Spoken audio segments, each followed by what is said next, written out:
தமிழக கூடுதல் டிஜிபி அருண் ஒரு குறிப்பிட்ட கட்சிக்கு ஆதரவாக செயல்படுவார் என்பதால் அவரை இடமாற்றம் செய்ய வேண்டும் என்று உத்தரவிட முடியாது என்று தற்போது உயர்நீதிமன்றம் மறுப்பு தெரிவித்திருக்கிறது.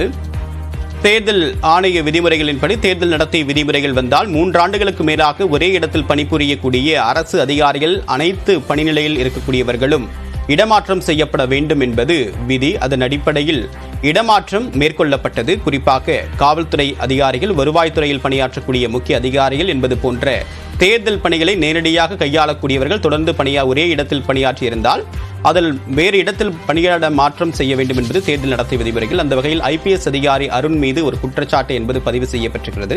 இந்த வழக்கை விசாரித்த சென்னை உயர்நீதிமன்றம் அவ்வாறு உத்தரவிட முடியாது, ஒரு குறிப்பிட்ட கட்சிக்கு ஆதரவாக செயல்படுவார் என்பது எந்த அடிப்படையில் உறுதி செய்ய முடியும், அதனால் அது போன்ற உத்தரவிட முடியாது என்று கூறி தற்போது நீதிமன்றம் உத்தரவு பிறப்பித்திருக்கிறது.